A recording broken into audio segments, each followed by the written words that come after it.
Hello, romance readers. Welcome to Tales from the Heart. I am Jenna Harte, and twice a week I post new episodes from my stories of crime and passion. Right now we're listening to Deadly Valentine, Book 1 of the Valentine Mysteries. If you're eager to follow along or get ahead, you can download the entire ebook for free at jennaharte.com. Can't get enough? Make sure you hit the subscribe button so you'll never miss the mystery and romance in upcoming episodes. And remember, all the details and links that you might need are just a click away in the description below. Now snuggle up, get comfy, and enjoy the show. Deadly Valentine by Jenna Harte. Chapter 1. I think I'm going to puke. Tess studied her face in the 19th century Louis XV style mirror in Asa Worthington's foyer. Pale but not green. Still, the rolling in her stomach told her things could get worse. Why she'd let Daniel Showalter talk her into attending his uncle's dinner party she didn't know. It had disaster written all over it even before her stomach threatened to embarrass her in front of the town's most elite family. Recently, Daniel's actions suggested he wanted more than friendship. Not that Daniel was a bad guy. He was handsome, down to earth, and Tess loved his parents as if they were her own. But she was as committed to celibacy as one could get, short of joining a convent. She'd given up on the idea of love ever after, preferring the sensual delights of chocolate Marvin Gaye tunes and couture French underwear instead. But it wasn't Daniel's affection for her that threatened to ruin the night. It was his uncle. Asa Worthington was a volatile, intolerant, self-serving man whose gatherings usually involved patronizing or humiliating everyone in attendance. Even Asa's sister, Helen, found him so distasteful that she hadn't been to a family function in over 20 years. The night was proving worse than Tess anticipated when Daniel's cell phone rang, calling him back to duty as a detective just as they arrived. So she stood abandoned and stranded in the foyer, hoping her lunch didn't reappear and mess up the beautiful Italian marble floor. The things one did in the name of friendship. She pushed a tendril of chestnut hair out of her face and hoped that the glass of water the butler was bringing would settle her stomach until she could figure out how she was going to get home. You look beautiful. Tess lifted her gaze to find a pair of brilliant blue-green eyes reflecting back at her through the mirror. She hadn't thought the night could get worse. She'd been wrong. Was it too much to hope to go through the rest of her life never seeing those eyes again, or anyone else from her old life? After all, Jefferson Tavern, Virginia, was a long way from Washington, D.C., not so much in distance as in social importance. There was no reason for him to be so far from home. Perhaps the man whose reflection she watched move toward her was an apparition. Maybe the mirror was one of those commonly found in historic homes in which ghosts appear through the reflection. The only problem with that idea was that most ghosts in Virginia were from the Revolutionary or Civil Wars. This man was very modern. So maybe her brain was as addled as her stomach and conjured up the vision. Her head was feeling a little foggy. The only way to find out for sure was to turn around and face him. God! He was even more stunning than she remembered. Jack. He grinned, displaying a single dimple. I was beginning to think you forgot who I was. That was laughable. No one ever forgot Jack Valentine, particularly women. Even a woman like Tess who'd given up on men. He was a romance novel's alpha male come to life, gorgeous, rich, arrogant, and yet somehow endearing. There was a time she would have liked to indulge her attraction to him. That time was long gone. What are you doing here? She asked. His brows drew together. Clearly he expected a different reaction. He probably thought she'd throw herself at him like she did the last time they were together. She wouldn't make that mistake again. He gave her an affable smile. I'm doing well, thanks for asking. You look good, really good. Still a charmer, I see. You don't believe me? She smirked at him. He should have been a politician, the way he could talk and make you feel it was genuine. She didn't look good compared to when she last saw him nearly 3 years ago. Aside from the fact that tonight she felt like the crypt keeper, she'd also put on 10 pounds, which on a 5'3" frame was significant. I think you're being nice to an old friend. I'm glad to hear you still think of me as a friend. I was worried you were still mad about the last time we... What are you doing here? She saw a flash of annoyance on his face. It was so fast that she would have missed it if she wasn't staring at his mesmerizing eyes. Asa invited me. I didn't know you knew Asa. I don't very well. It's business. You're doing business with him? Not yet. I probably won't. He shifted, moved closer. Are you here alone? No, yes. One dark brow lifted. I came with someone, but he was called away. Tess clarified. Too bad for him. He'll be back. Too bad for me. He was standing close. Too close. He was studying her, and she did her best to hold his gaze without giving away her unease. Or worse, blushing. He didn't need to know that after all these years he still made her insides flip-flop. There you are.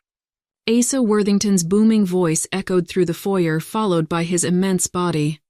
Appointed yourself the official greeter of beautiful women, eh? Only this one.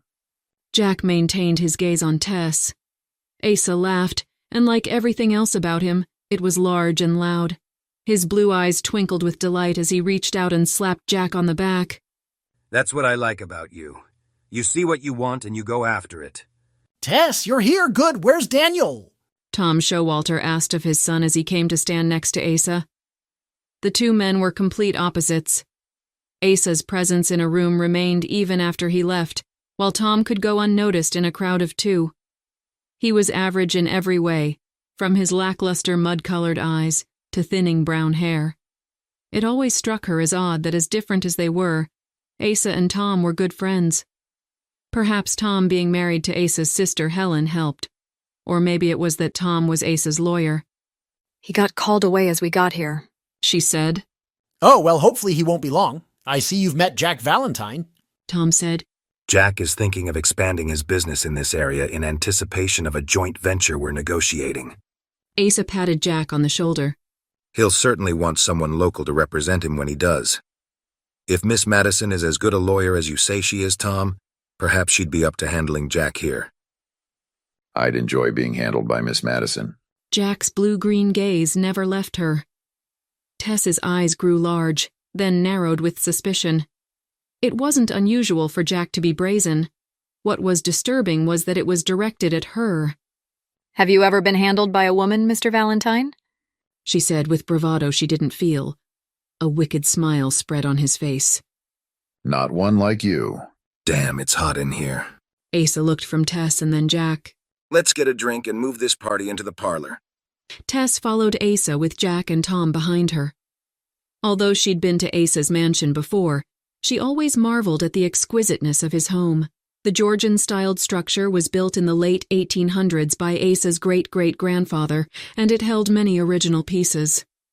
With a fire to offset the February chill, the room looked warm and inviting, but it couldn't quite overcome the stiff coolness that was the Worthington family. Where is Walter? Asa asked in a clipped tone. An older gentleman appeared, looking like he stepped out of a 1930s whodunit novel, complete with a black butler suit and white gloves. There you are. Champagne for everyone. Asa waved his hand. Walter made no acknowledgement of his boss. Instead, he handed Tess a glass of ice water. Thank you. Walter gave her a brief nod in response and then headed to the bar in the corner, presumably to get the champagne. We're waiting for a few more people, Asa said. Despite the abundance of seating, everyone remained standing in the middle of the room, ready to flee at a moment's notice. While we're waiting, you can tell us what this dinner meeting is about, Jack said.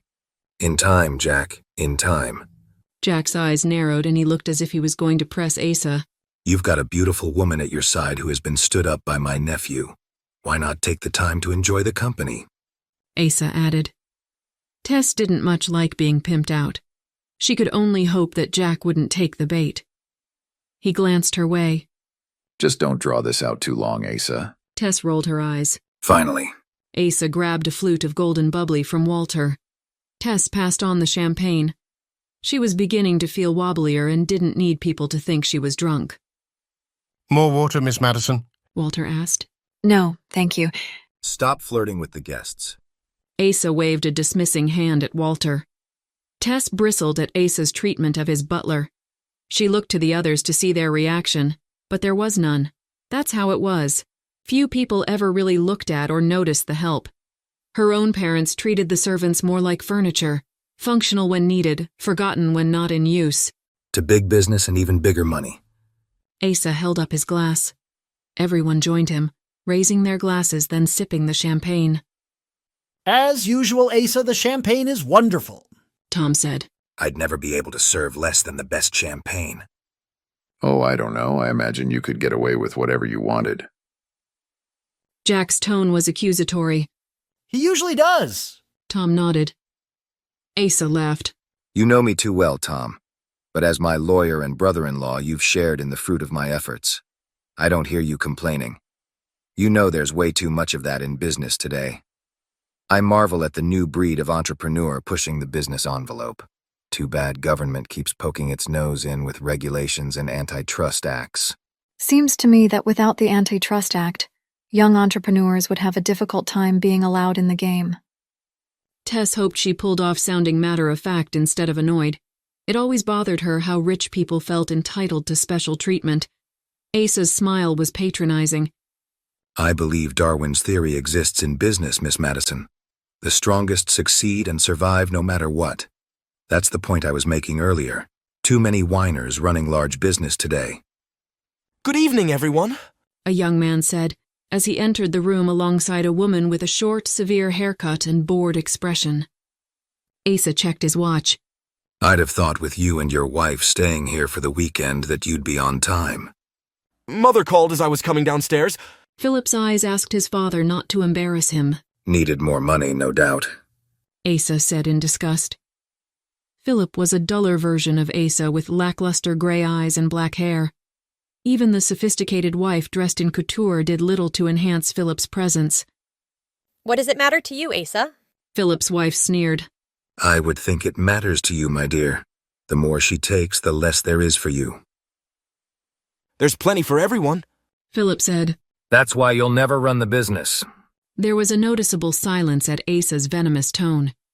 While it was known that Philip wasn't the bulldog in business that his father was, he did work alongside his father, and as a family-run business since its founding by Asa's great-grandfather, it was assumed that Philip would be the next leader. The only Worthington not to run the company was Asa's father, who instead had gone into politics. He'd been a Virginia senator for nearly 40 years and would likely die of extreme old age in his D.C. office. Or maybe everyone's shock was the fact that Asa made no attempt to hide his contempt toward his son. But anyone acquainted with Asa knew that he had high expectations and low frustration when those expectations weren't met, even by his family, especially by his family. Have you met everyone, Philip and Shelby? Tom interceded. You remember Tess Madison, Daniel's friend? This is Jack Valentine from D.C. Everyone exchanged pleasantries. Philip's wife and mother and Helen, my wife, along with a few other of their friends, just got back from New York on their yearly girls' weekend out. I understand y'all made out pretty good this year. Tom tried way too hard to steer the conversation into a more pleasant direction. We did all right.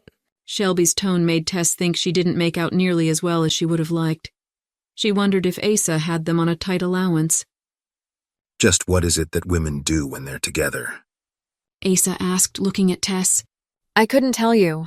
Tess forced a smile. I've been too busy with my practice to socialize much. Damn right. Asa boomed. You're dedicated to your career. Good for you. You prove my theory. Hard work will make you a success no matter what. He glanced at Philip. You aren't riding someone's coattails to get to the top. Asa was right. Tess conceded. She was where she was now because of her own efforts. At 29 years old, she had built a modest private practice in a town in which lawyers were a dime a dozen. She felt she should be proud, but pride wasn't what she felt when her past came to mind. She gulped down the last bit of her water and immediately regretted it. Looks like you need a refill, Miss Madison. Asa said. Jack, why don't you escort her to the bar and get her something? Miss Madison. Jack extended his hand to lead the way. I just need to sit down a minute. Don't let me disrupt your meeting. She excused herself. She hadn't gone 2 steps when she felt a hand on her lower back. The zing in her blood let her know it was Jack. He leaned toward her, his breath tantalizingly warm on her ear. You don't really think I'm going to let you go now that we're together again? Chapter 2. Tess moved away from the group and Jack, hoping for respite from the tension. She wasn't sure which was more irritating, the hostility of the Worthingtons or the sensually charged energy emanating from Jack. Her nerves were unable to take any more of either. She sat in a love seat near the fireplace, shivering even though the warmth of the fire embraced her. She wondered what accident or crime scene Daniel had run off to and how long he was going to be. If he didn't call or come back soon, she'd have to ask Tom to drive her home or get a taxi. I could drive you home. She looked up to find Jack handing her a glass of water. He'd replaced his champagne with something more potent looking. What? You don't want to be here any more than I do, he said. I could drive you home and solve both our problems. She took the glass but didn't dare take a sip. I should wait for Daniel. Disappointment he didn't try to hide showed on his face. She wondered if it was because she wasn't giving him an excuse to leave or because she was waiting for another man. She shook her head at the latter thought. The Jack Valentines of the world weren't attracted to the Tess Madisons. She knew that for a fact. So you're seeing Asa's nephew? Jack sat next to her on the love seat, crossing one ankle over his knee. She nodded. Is he anything like them? Jack gestured to the group bickering in the middle of the room. No. He's more like his mother, Asa's sister. He shuns the lifestyle of his uncle. Like you did with your family. I guess that makes him perfect for you. He was, except for the fact that she didn't love him. I hope he's good to you. You deserve that, Tess. You always did. She thought so too. That's why she'd left Washington, D.C. and moved back to Jefferson Tavern. She had suffered too much betrayal and rejection to stay. In Jefferson Tavern, she'd built a new life, a new career, and didn't appreciate having reminders like Jack invading her world. He is. Tess knew Jack wouldn't be serious about a woman like her, but on the off chance he was thinking of taking her up on a long-ago offer, she decided it was better that he think that Daniel was her boyfriend. She hoped that Jack wouldn't share this news with Daniel. It was hard enough to keep the relationship in the friend zone as it was. Daniel didn't need anything to suggest that it could be more. How's Ava? Tess asked. Jack grinned. You've kept tabs on me. Not really. The tabloids were hard to avoid. In truth, she had kept tabs for a short time, until he started dating the Hollywood starlet Ava Dumont. Tess suspected her real name was something like Jane Dinkelmeyer, but of course a Hollywood star needed a fancier name, and it fit her. Ava was tall, curvy, and gorgeous. That ended a while ago. He watched the bronze-colored drink as he swirled it in his glass. So who is it now? He laughed, but there was a sadness behind it. No one now. Losing your touch with age? No. He looked at her then. Just being more discriminating? Tess didn't want to know what he meant by that, so she didn't ask. They sat in silence, Jack returning his gaze to his drink. Finally, he said, Asa is right. If I do decide to join him on whatever business venture he has planned, I'll need a lawyer in town. I thought you weren't going to do business with Asa. Jack shrugged. I may change my mind. I'm sure one of your army of lawyers would be more than able to make the trip here. We aren't that far from D.C. Probably, but you don't seem to have trouble standing up to Asa. And with your connection to Tom and Asa, that could give me an advantage too. You know a bit of how they think and work. What are you working on? Tess tried not to sound too interested. The truth was that while her practice was surviving, she really could use the money and clout Jack's business could bring her. I don't know. She looked at him in confusion. I thought Asa said you were working on a joint project. That's what he keeps saying, but so far he hasn't given any details. I don't like it. He's been checking up on me. He swallowed the remaining contents of his glass. Don't you usually investigate each other before entering into a partnership? Tess asked. Yes, but Asa's latest digging is deeper, more personal. Jack glanced at Asa. It feels underhanded. Sounds like paranoia. Maybe. Jack looked directly at Tess. I do well in business, but I don't have the benefit of 30 years' experience in the tactical aspects like Asa does. What I do have are my wits and a healthy amount of paranoia.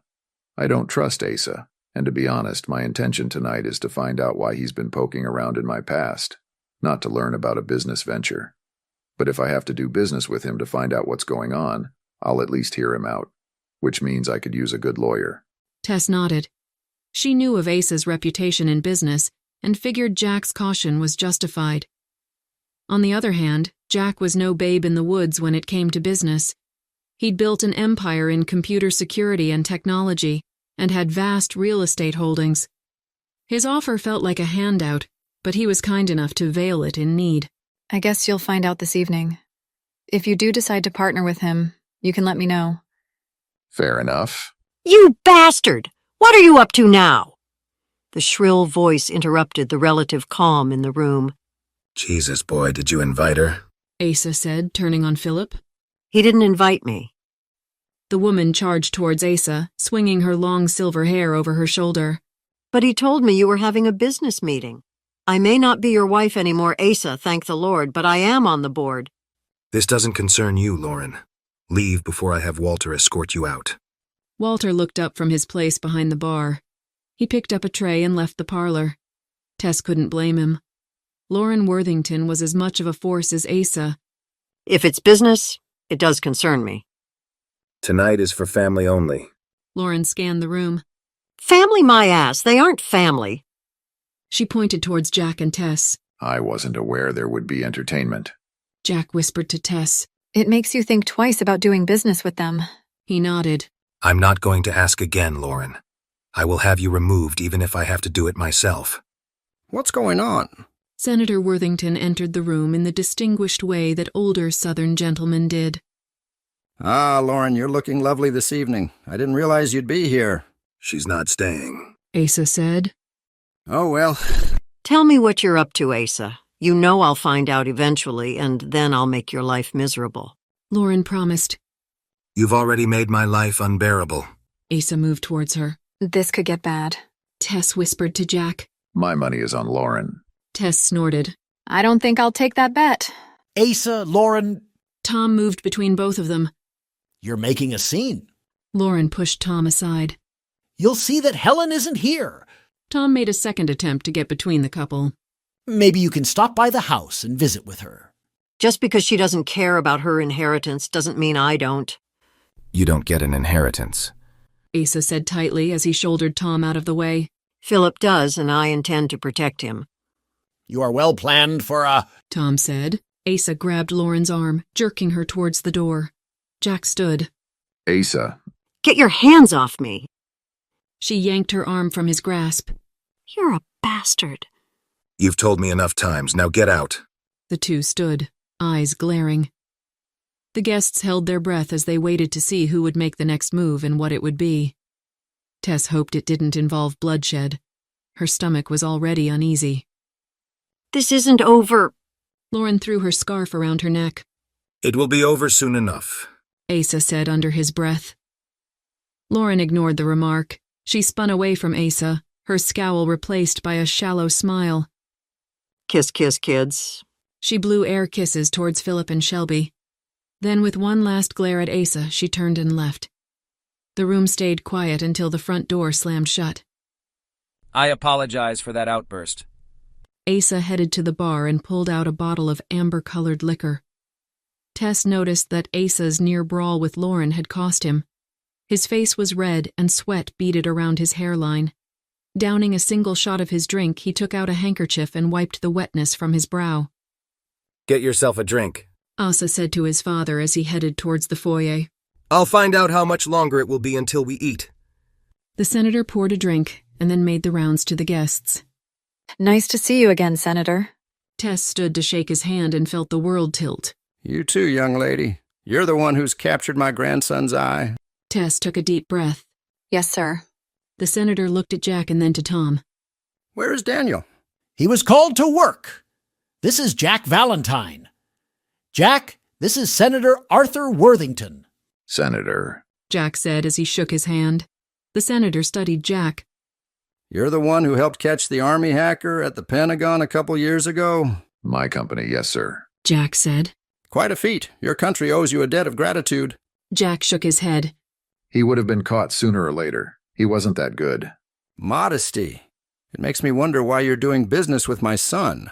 Tess couldn't tell if the senator was joking or not. Apparently neither could Jack as he didn't respond. Are you all right, young lady? You're looking a little green around the gills. The senator said. Tess did her best to smile and assure him all was well, but failed. Actually, I'm not feeling well. Tom, do you think you can drive me home? Jack stiffened next to her. I told you I could drive. No one should be out now. Walter said as he picked up glasses around the room. Freezing rain. Tess sank into the love seat. How did worse get to doomed? Dinner is ready. Asa stood at the parlor door. He'd regrouped and looked every bit like the man of the mansion. Tess's breath hitched as the mention of food sent a burning sensation from the pit of her stomach to her chest. She pressed her hand over her mouth, willing her water and her lunch to stay down. Is there a place she can lie down until the weather is better? Jack asked. Yes, Daniel should be back shortly. He'll be able to take her home regardless of the weather, Tom said. Tess wasn't sure Daniel's car was any more equipped to drive in freezing rain, but maybe he was better trained to drive in it. Like the postman, rain, sleet, and snow can't stop the police. There's a daybed in the library next to my office, Asa said absently. Clearly, he was more interested in his business dinner than a sick guest. Jack bent down in front of Tess. Can you walk or should I carry you? You're kidding, right? His grin told her otherwise. I'll walk. Jack's arm reached under hers and helped her to her feet. Why don't you all go to dinner? I don't want to keep you.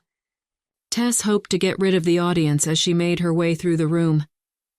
Yes, dinner's getting cold, Asa said. You can go too, she said to Jack. I'm sure Walter can show me.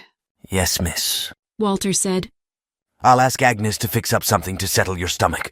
Thank you, Walter, but I don't know if I can keep it down. I'll help you, Jack said. Walter, you can check with Agnes. Yes, sir. The room is just across the foyer. You don't have to do this, Tess said, as they made their way across the foyer. Worried about Daniel? What he'll think about a former... We're not former anything. The outburst was nearly her undoing. Jack wrapped his arm around her to keep her upright.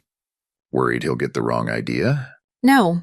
They entered the library and Jack guided her to the daybed. She couldn't remember ever feeling more relieved to sit down. Now, if the room would stop spinning. As he'd done in the parlor, Jack bent down in front of her. The amusement in his face was gone, replaced with bewilderment, and maybe hurt. Why is it so upsetting that I'm here? I thought we'd been better friends than that. Until you rejected me, she thought. I'm just not feeling well. Jack made a sound that suggested he didn't believe her. She lay down while he took the throw blanket folded at the end of the daybed and covered her. Miss Madison. Walter entered the room. Here is some fizzy drink. Agnes says it's what you need. Tess could hear the fizzing drink from across the room, and it nearly sent her stomach over.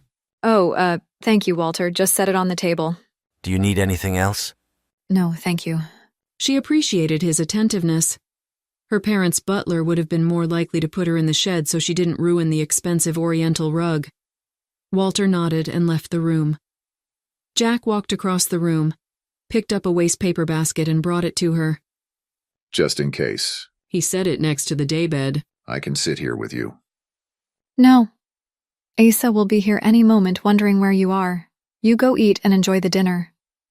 I don't know about enjoy. I'll be fine. I just need to rest. He nodded. I'll be back to check on you soon. Tess hated naps. She always had weird dreams and woke up not knowing where she was. This time she was on the verge of being sick, but couldn't find the wastebasket or make her way through the darkness to a restroom. Any minute she was going to ruin her family's rare oriental rug. She heard arguing. At first it sounded like her parents, but then it changed to two men, one threatening, the other sounding unconcerned. She didn't want to interrupt them, but she needed a bathroom. Now. It was dark. The world was wall-less as she groped in the darkness, but found nothing to help her find her way. Since she couldn't see, she listened, trying to find the voices. But they'd stopped. She was lost in a black world. And tired. So tired. Giving up, she curled into a ball. Tess woke to the sound of movement in the room. Daniel? It's Jack. How are you feeling? You don't want to know. Is dinner finished? He sat on the daybed next to her. We're on a break of sorts. We're supposed to meet Asa in the front room in 5 minutes, but I've come to take you home. Asa won't be happy about that. The hell with Asa. You're not feeling well, and I'm sick of his games. Asa must be drawing out the anticipation. He was like a cat that enjoyed toying with the mouse before going for the kill. She could understand Jack's frustration and desire to leave. She wanted to leave too. Enough so that she was willing to let Jack take her home. Unfortunately, she didn't trust her stomach to remain calm enough during the trip. I'm not ready to get up yet. I'm leaving. I can carry you out of here, or you can stay with this pack of wolves. Her body wouldn't comply. Any movement made her stomach feel like she was on a ship in troubled waters. I need a little time to pull myself together. Why don't you go hear him out, and hopefully by then I'll be up to moving. He didn't say anything at first. The room was dark, so she couldn't see his face to guess at what he might be thinking. You said you wanted to know what he's up to. You're about to find out, she added. I'll be back in a few minutes, and if you're not ready, be prepared for me to carry you. His annoyance toward her sounded like it equaled his irritation at Asa. So leave then. Don't let me stop you. She couldn't see him but imagined he was inwardly groaning. Just be ready when I come back. When he left, Tess closed her eyes again. Now she wished she was in a dream, and that any moment she'd wake up in her own bed at home, and that this night, especially the part about seeing Jack again, hadn't happened. She knew she needed to get herself upright, or suffer the indignity of Jack carrying her out. But she was so tired. She'd found the one position in which she could lay, and nothing would hurt or threaten to come up. She closed her eyes and drifted. It could have been minutes or it could have been hours.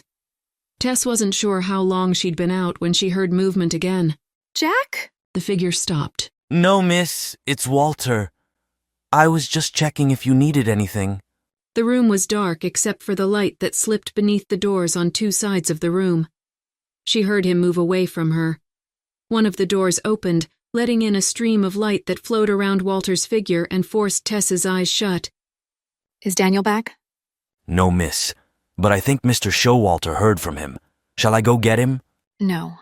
I'm just going to lay here a minute longer and then I'll get up and join the others. Are they still in the parlor? They're just gathering there now. So she'd been out only a few minutes. She breathed a sigh of relief. She still had time to pull herself together before Jack hauled her out of there. Thank you, Walter. I'll let Mr. Valentine know you're up. He seemed keen to take care of you. Leave it to the help to notice the nuances of the people they work for. That's okay. I don't want to disrupt Mr. Worthington's meeting. Tess lay in the dark thinking about hiding until Jack showed up. She could stay where she was and avoid the Worthington angst. It was a good idea. Too bad her pride had other ideas. Determining she needed to salvage her image, Tess risked opening one eye. It was dark again except for a line of light under the doors. She knew one door led to the foyer and figured the other one led to Asa's office. Slowly she rolled to her side and pushed herself to a sitting position. Her stomach lurched, reminding her that her situation was still precarious. She reached out towards the coffee table in search of the fizzy drink. It was there, but no longer fizzing. Deciding it still might help calm her stomach, she picked up the glass and took a sip. Ugh! She nearly spit out the chalky brew, but caught herself before she could ruin the daybed or carpet. They were probably 19th century antique originals. She didn't need the night to get any worse by ruining priceless pieces of history. After a few deep breaths, she worked her way up to a stand and made her way to the nearest door. She'd never been in the room before. She couldn't remember which door she'd entered from. She reached for the handle, hoping it was the door she'd just seen Walter exit. She was sure Asa wouldn't appreciate it if she invaded his inner sanctum. She pulled the door towards her and peeked into the room. The dark colors of the room, along with the long mahogany desk with the white light glowing from a laptop, told her she'd found the wrong door. She started to leave when the smell of smoke caught her attention. Stepping inside the room, she saw a pillar of smoke being drawn outside to the frigid February air by the open door behind Asa's desk. But what worried her most was seeing Asa slumped over his desk. She moved towards the smoke first and discovered the dwindling fire was contained in his waste paper basket. She wondered what sort of evidence he'd been trying to burn. She went to check on him, remembering his flushed face after his altercation with Lauren. Perhaps his heart was bad. Tess tried to remember the CPR she'd learned. Was it 2 breaths and 10 compressions, or 1 breath and 15 compressions? Or did they do breaths anymore? Why were they always changing it? She was in the process of determining that maybe it wouldn't matter so much as long as she did something, when she saw the blood. It pooled on the desk around his head and dripped onto the floor. Oh, God. Her world spun away into darkness. Thank you so much for listening to this episode from Tales from the Heart. I hope that you enjoyed it and we'll be back to find out what happens next. To make sure you don't miss any episodes, hit the subscribe button to be notified when new episodes are posted. And don't forget that you can get the ebook of Deadly Valentine free through my website at jennaharte.com. Thank you for listening again, and until next time, this is Jenna Harte wishing you peace, love, and happily ever after.